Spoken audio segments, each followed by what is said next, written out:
What happens when you laugh at someone just because of the uniform they wear?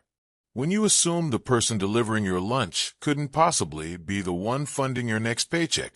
Today's story takes place in the sleek glass halls of the world's most advanced private space agency. A place filled with engineers, billion-dollar rockets, and egos just as large. A young woman walks in with 2 boxes of pizza and walks out owning the entire launch facility. This isn't just about rockets. It's about how far prejudice can go and how fast karma can bring it down. Drop your thoughts in the comments. And don't forget to like, share, and subscribe, because this story will leave you weightless. The Helix Aerospace Complex sat just outside of Mojave Desert, a sleek stretch of glass and steel rising from the sand like something out of a sci-fi movie. You wouldn't know it from the outside, but inside, this was the future. Private rockets, quantum propulsion, AI-assisted guidance systems. It was where the smartest people in the world came to change the way humans reach the stars. And right in the heart of it all, the control center buzzed with pressure. People in lab coats shouted numbers. Engineers squinted at code on 12 monitor setups. Investors in suits strolled through like they owned the place. They didn't, but they thought they did.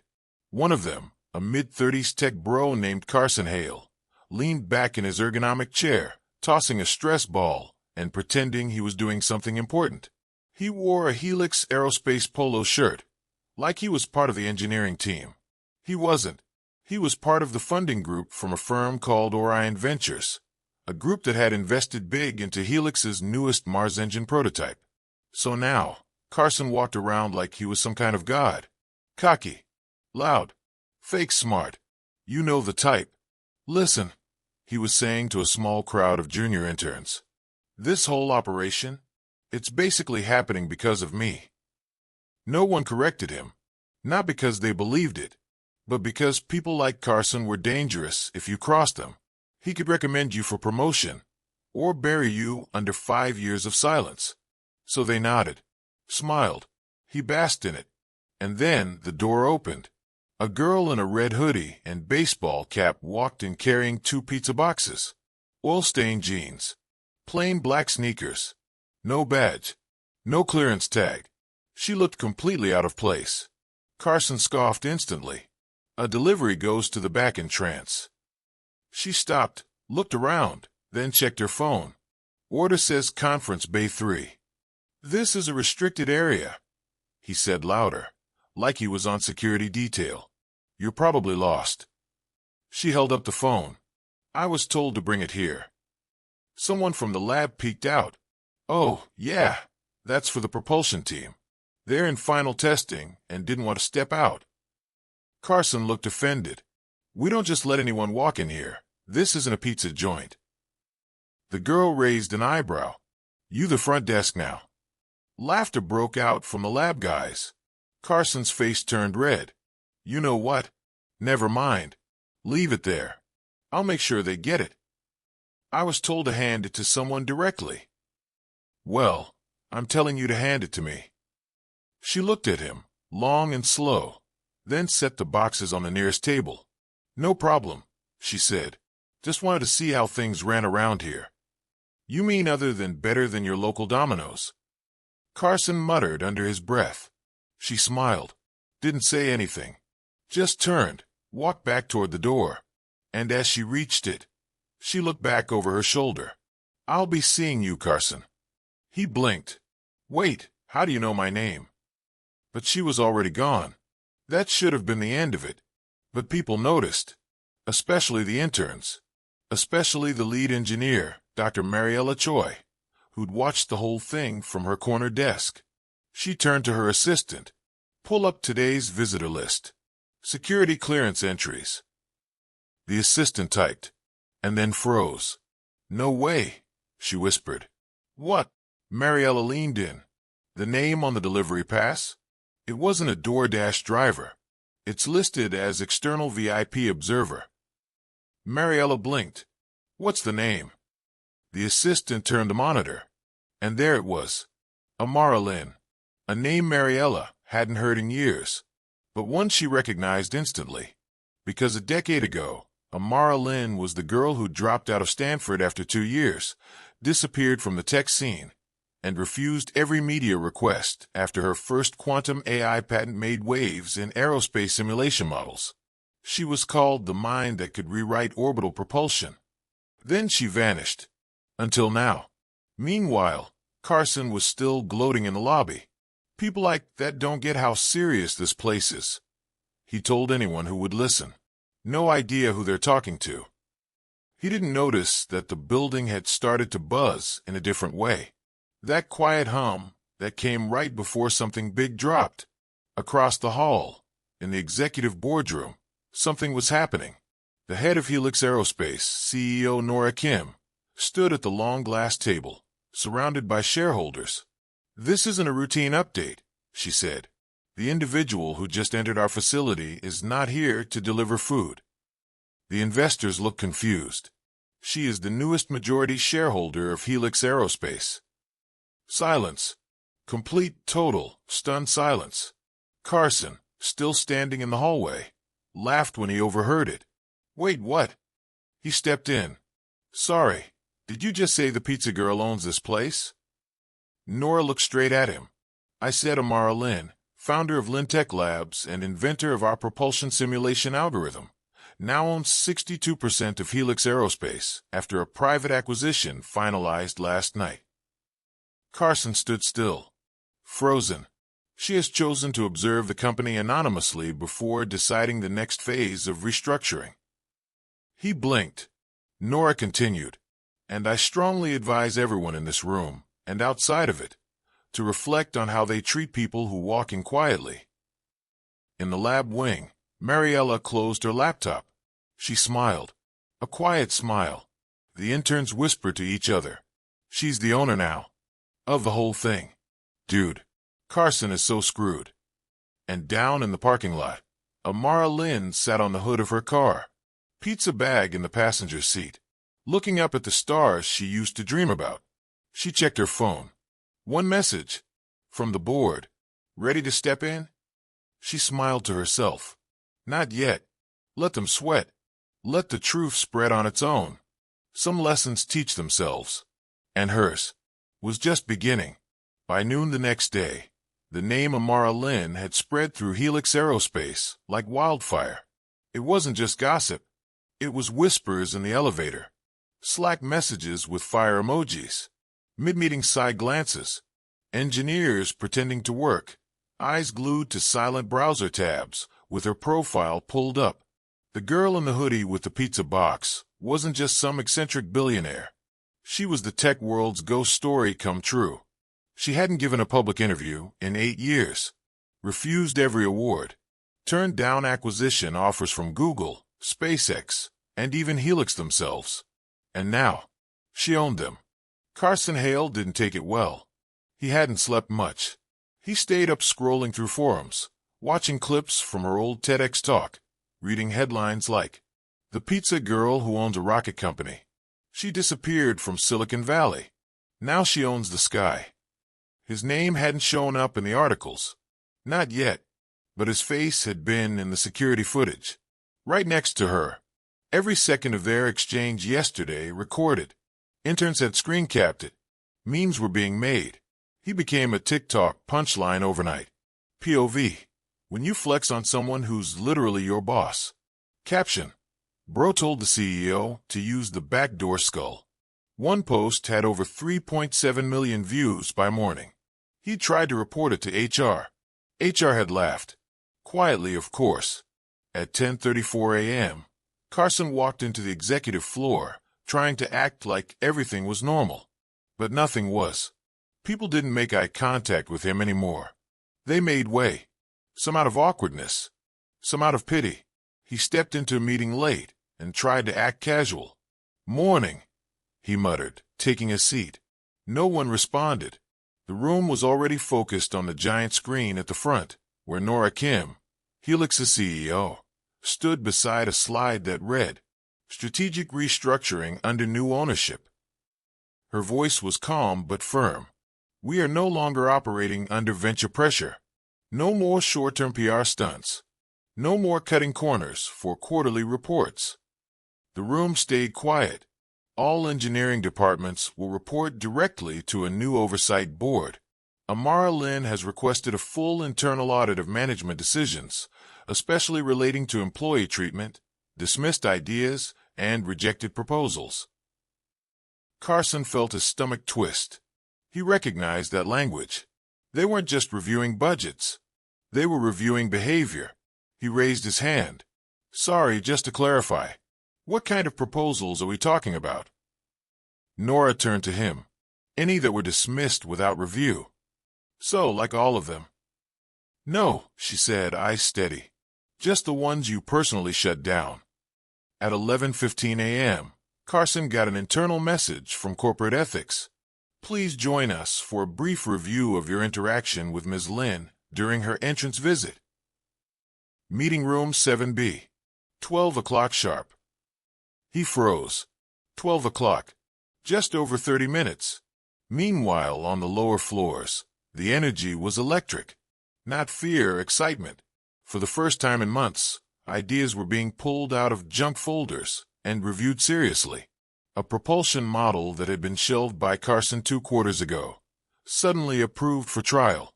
A junior software engineer was pulled into a private meeting and asked, "Did Carson ever dismiss your project without review?"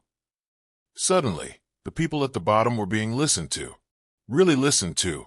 And they all knew why. Because she was watching. Amara Lynn hadn't reappeared in the building. But that made it worse. Because no one knew when she would. Every person you walked past could be her assistant. Every email you sent might end up on her desk. Every word you spoke could be part of the restructuring file. It wasn't just a vibe shift. It was a power shift. At 12 o'clock sharp, Carson walked into room 7B. Inside, a woman from ethics, a silent HR observer, and a screen showing playback of his exchange with Amara at the lobby. They didn't raise their voices. They didn't accuse him of anything. They just watched, paused, replayed. One line. Try the back in trance. Would you say that's a standard way of addressing visitors? I didn't know who she was. But would you speak that way to someone in a suit? Silence. Would you speak that way to a male investor? More silence. The HR rep tapped a key. Another video came up. Different day. Different employee. Carson speaking over a junior female engineer during a project review. Dismissing her idea before she finished. Who gave you the authority to make that call? The ethics officer asked. He tried to explain. I wasn't trying to be rude, I just. Pattern recognition doesn't require intent, she said flatly. Ms. Lynn is reviewing all management roles next week. We'll be in touch. The meeting ended. No hugs. No handshakes. Just silence and the sound of his career unraveling. Elsewhere in the building, Amara Lynn finally walked through the back door. No press. No entourage. Just her and a simple messenger bag. She walked straight into the old engine room, where 3 interns were working on a test rig that had been collecting dust for months. They looked up. One of them gasped. Shoo, she said, smiling. Let's build something. By the end of the week, Carson Hale was bleeding influence. Meetings were happening without him. Projects he used to control were now being run by junior staff, with better results. His name had gone from lead investor contact to problem flagged. He watched it happen in real time. Emails he sent were left unread. Slack messages ignored. Doors didn't open for him like they used to. Even worse, he overheard people in the cafe whisper his name like it was a warning. He was the guy who mocked her at the front desk, right? She was holding pizza. He was holding his ego. I heard he's on the chopping block. No one said it to his face, but that was the point. You didn't have to hit a man directly when the whole system just stopped holding him up. Still, Carson wasn't the type to go down quiet. At 2:13 p.m. on Thursday, he walked straight into the executive wing and asked to see CEO Nora Kim. She wasn't in, so he went around her, straight to a board member, a gray-haired man named Oliver Bray, who had once praised Carson's aggressive strategy for raising investor engagement. Carson leaned in. You have to stop this. Oliver looked up. Stop what? This witch hunt. This power grab. I've been with Helix since the first funding round. Oliver raised a brow. You've been with Orion Ventures, not Helix. Same thing. No, Oliver said. Not anymore. Carson sat forward. She's killing the culture here.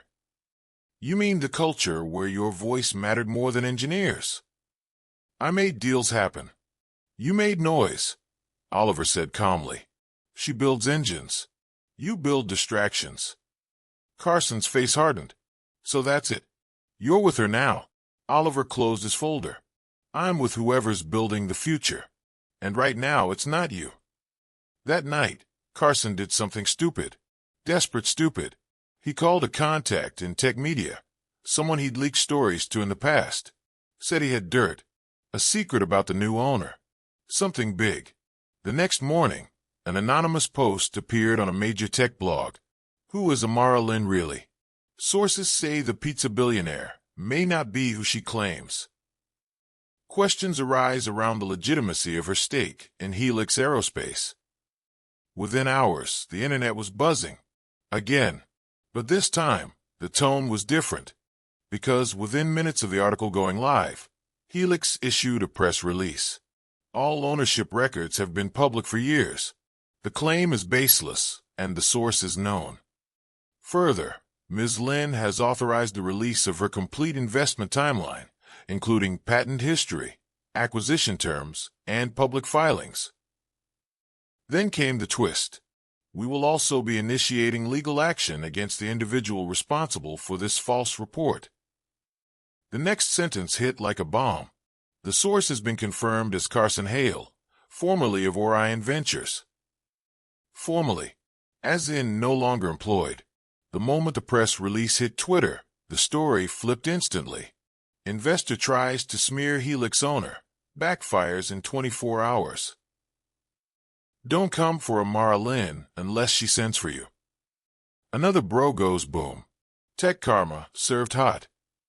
Within hours, Carson's LinkedIn was flooded. Hundreds of comments. Most mocking. Biggest L of 2025. Man got humbled by a hoodie. Imagine torching your career over a pizza delivery. It didn't stop there. Orion Ventures issued a statement. We have officially cut ties with Mr. Hale. His actions do not reflect the integrity of our firm or our values. Translation. He was gone. For good. Back at Helix, Amara didn't hold a press conference. Didn't issue a fiery clapback. She just walked the floor of the lower labs, asking questions, taking notes, remembering names. That afternoon, she walked into a project room full of junior engineers and said, "Who here had an idea that got shot down?" Every hand went up. She smiled. Good. Let's dig them up. Meanwhile, Carson sat alone in his apartment. No calls. No offers. Just a blinking cursor on a resignation letter that no one asked for. His career wasn't just over. It had become a cautionary tale. And the worst part? He did it to himself. All because he couldn't see past a hoodie and a pizza box. All because he thought power came from sounding important, not being important. By Friday, Helix had stabilized. The mood had changed. People felt seen, heard, and when Amara passed them in the hallway, no one flinched. They nodded, smiled, not out of fear, out of respect, because real leadership doesn't need to announce itself. It just shows up, quietly, thoughtfully, and completely in control. By Monday morning, Helix Aerospace was no longer just a tech company. It was a headline. Amara Lynn reshapes the culture of power at Helix. The woman who took down toxic tech without saying a word. Quiet billionaire's silent revolution. For everyone inside the company, it felt like a shift. Not just in leadership, but in philosophy. Ideas that once sat in forgotten inboxes were now getting reviewed in real meetings. Employees who had been invisible were being invited to pitch. But even as the culture changed, one big question remained. Why now? Why had Amara Lynn come back after disappearing for nearly a decade? Why choose Helix? And why pretend to be a delivery girl? The answer came that afternoon. Not with fireworks, but with a simple internal email. Subject line: a story I owe you. From Amara Lynn. The email wasn't long, just a few paragraphs, but it cracked the floor under everyone's feet. 10 years ago, I applied to intern at Helix Aerospace. I was 21, bright-eyed, obsessed with propulsion theory. I submitted my resume 3 times. Never heard back. On my 4th attempt, I got an interview. I came in with a hand-built model I designed using an early version of what would later become the Sim engine framework. The room laughed. One man said I should be in marketing, not engineering. Another suggested I was wasting my time chasing physics I didn't understand. One of them was named Carson Hale. I walked out of that interview, sat in my car and cried. Then I drove home, rewrote my simulation engine, and launched Lintech Labs in silence. The rest, you already know. I didn't come back for revenge. I came back to build a version of Helix I once dreamed of working for. One that doesn't care how you dress, where you're from, or whether you bring in pizza or patents. One that listens. If you're reading this, just know, your ideas matter. And you're exactly who I came back for. Amara. When the email hit, everything froze. You could feel it. Across labs, lounges, office desks. It was like someone had turned down the gravity. Because suddenly, the hoodie, the silence, the pizza box, it all made sense. She hadn't come in disguise. She came as the version of herself that was once dismissed. She didn't show up as a billionaire. She showed up as the 21-year-old intern they didn't want, and gave them a second chance to get it right.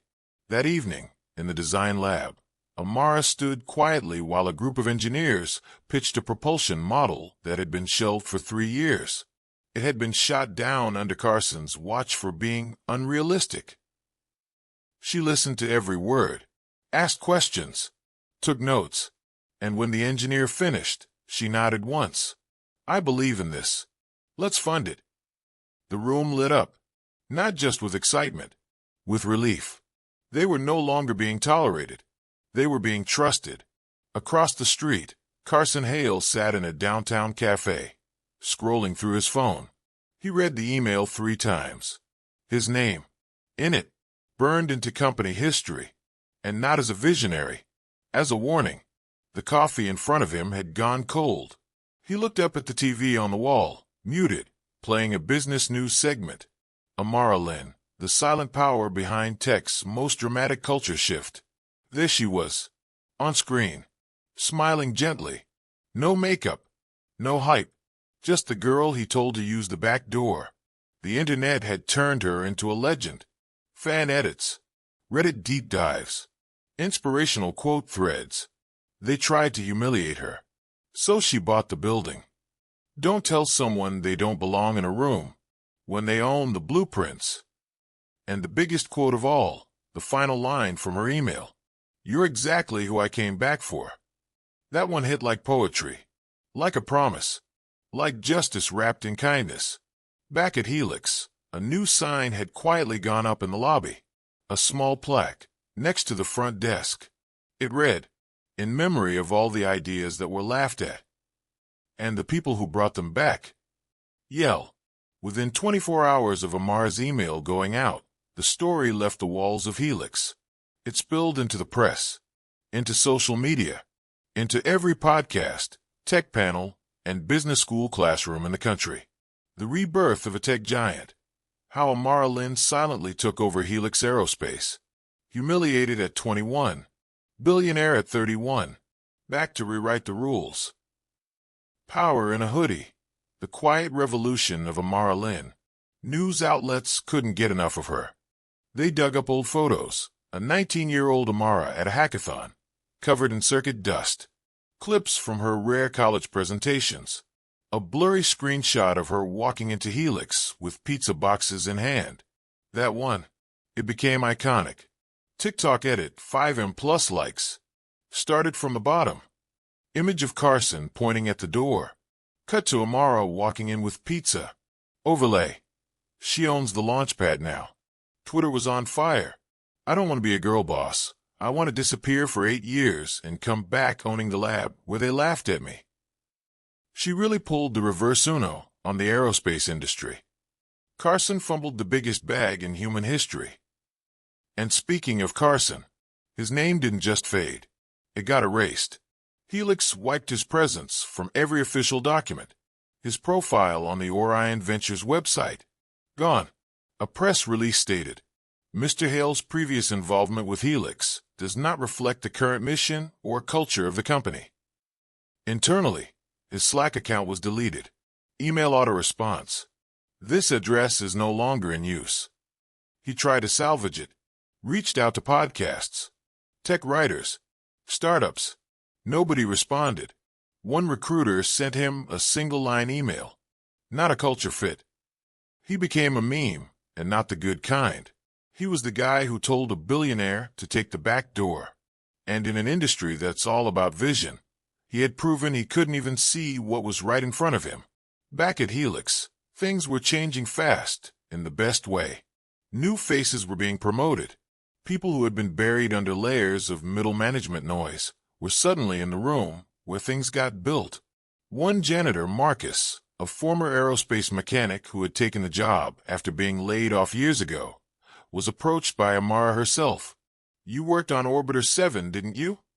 He blinked. How did you know that? You left your nameplate in the maintenance logs, she said. I read everything. Marcus got a call the next morning. Full-time. Benefits. And a seat on the new mechanical advisory board. Amara didn't take center stage. She stayed quiet. Kept the hoodie. Still showed up at 6 a.m., walking through the lower floors like she didn't own the whole tower. Because that wasn't the point. She didn't come back to be idolized. She came back to build. 2 weeks later, Helix launched its first fully autonomous test rocket powered by a new propulsion framework, based on the project she approved in that small lab. It worked. Flawlessly. And it didn't just boost Helix's stock. It made headlines globally. Breakthrough at Helix. But the real story is who lit the match. Amara refused interviews. Except one. A sit-down with a small YouTube channel run by 2 women in STEM. She wore her hoodie. Sat cross-legged in the chair. No script. No PR handler. They asked, what would you say to the version of you who walked out of that failed interview 10 years ago? Amara paused. Smiled. Then answered, thank you for not quitting. Thank you for being hurt and still going home to build something. Thank you for letting pain turn into power instead of bitterness. You weren't the problem. The room was. The clip broke 1 million views in 3 hours. By the end of the month, companies everywhere were revising hiring policies. Workshops popped up titled, The Amara Lin Effect, Listening to the Ones You Overlooked. From Dismissed to Decision Maker, Bias and Innovation, How to Not Be a Carson. Yep, Don't Be a Carson became a full-on corporate training meme. Posters, slides, even mugs. Carson disappeared from the tech scene. Last anyone heard, he was consulting for a crypto app in a strip mall. Meanwhile, at Helix, a new wall was built in the main engineering wing. It wasn't fancy, just a flat white surface with silver markers hanging beside it. The sign above read, Write the idea they told you would never work. Within a week, it was full. Sketches, equations, quotes like, This engine can run 40% cooler, and they said I was dreaming. Reusable landing tech idea they called too ambitious. I was told I talked too much in meetings. Now I run them. Amara walked by once a day, reading, smiling, sometimes adding a single check mark beside a note. That was her way of saying, let's try it. 6 months later, Helix Aerospace was unrecognizable in the best possible way. The company didn't just improve, it transformed. Every team now had open pitch hours. Anonymous suggestion portals actually got read. And that wall, the one where people wrote the ideas they were told would never work, was now 3 walls, each one covered in handwriting, blueprints, and checked-off signatures from leads who made those ideas happen. Amara Lynn's name was barely visible around the building. No gold plaques, no portraits, no title on the door, but her presence was everywhere. Because change like that doesn't need a logo. It needs belief. On a quiet Wednesday, the board invited Amara to speak. Not to pitch, not to fund, just to reflect.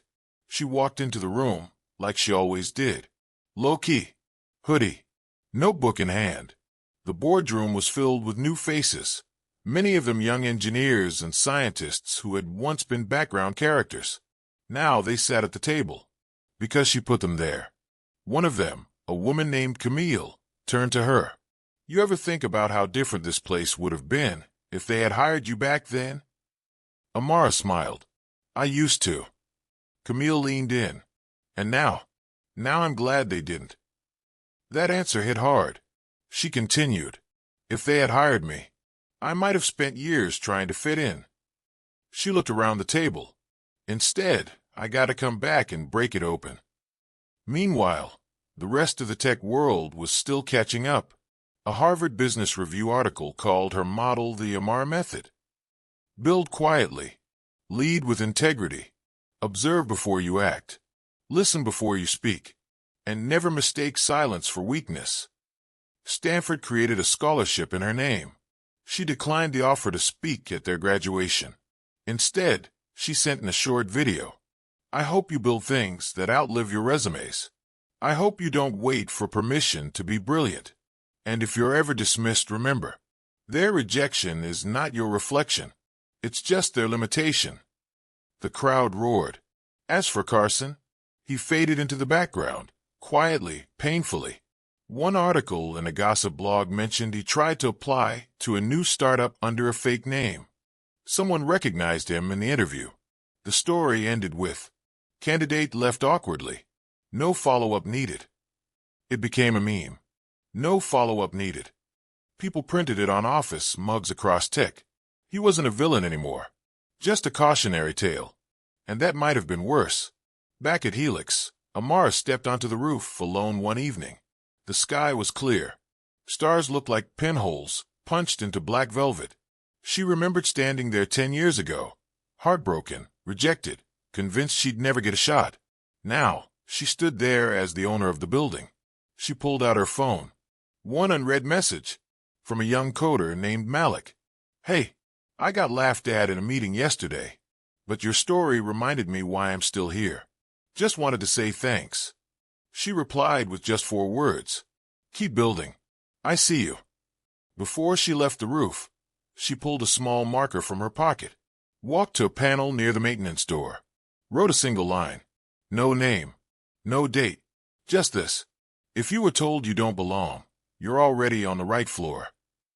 And just like that, she was gone. Not out of the company, just out of the spotlight. She went back to her code, her research, her silence, because Amara Lynn never needed to be the loudest in the room. She just needed to make sure that everyone else had a chance to speak. Final message. Never judge someone by their uniform. Never mistake humility for insignificance. And never forget, the quiet ones aren't here to follow the rules. They're here to rewrite them. The end.